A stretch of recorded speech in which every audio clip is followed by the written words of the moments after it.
श्री गणेशाय नमः।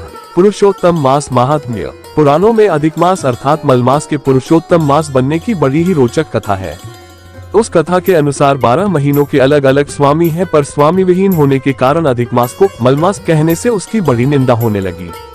इस बात से दुखी होकर मलमास श्रीहरि विष्णु के पास गया और उनसे अपना दैख रोया। भक्तवत्सल श्रीहरि उसे लेकर गोलोक पहुँचे। वहाँ श्री कृष्ण विराजमान थे। करुणा सिंधु भगवान श्री कृष्ण ने मलमास की व्यथा जानकर उसे वरदान दिया, अब से मैं तुम्हारा स्वामी हूँ। इससे मेरे सभी दिव्य गुण तुम में समाविष्ट हो जाएंगे। मैं पुरुषोत्तम के नाम से विख्यात हूँ और मैं तुम्हें अपना यही नाम दे रहा हूँ। आज से तुम मलमास के स्थान पर पुरुषोत्तम मास के नाम से जाने जाओगे। शास्त्रों के अनुसार हर तीसरे साल सर्वोत्तम अर्थात पुरुषोत्तम मास की उत्पत्ति होती है। इस मास के समय जप तप दान से अनंत पुण्यों की प्राप्ति होती है। इस मास में श्री कृष्ण, श्रीमद् भगवद गीता, श्री राम कथा वाचन और विष्णु भगवान की उपासना की जाती है। इस माह उपासना करने का अपना अलग ही महत्व है। इस माह में तुलसी अर्चना करने का विशेष महत्व बताया गया है। पुरुषोत्तम मास में कथा पढ़ने सुनने से भी बहुत लाभ प्राप्त होता है। इस मास में धरती पर शयन, एक ही समय भोजन करने से अनंत फल प्राप्त होते हैं।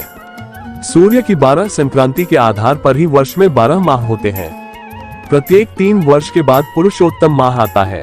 पंचांग के अनुसार सारे तिथिवार, योगकरण, नक्षत्र के अलावा सभी मास के कोई न कोई देवता स्वामी है, परंतु पुरुषोत्तम मास का कोई स्वामी न होने के कारण सभी मंगल कार्य, शुभ और पितृ कार्य वर्जित माने जाते हैं। दान धर्म पूजन का महत्व शास्त्रों में बताया गया है कि यह माह व्रत, उपवास, दान, पूजा, यज्ञ, हवन और ध्यान करने से मनुष्य के सारे पाप कर्मों का क्षय होकर उन्हें कई गुना पुण्य फल प्राप्त होता है। इस माह आपके द्वारा दान दिया गया 1 रुपया भी आपको 100 गुना फल देता है।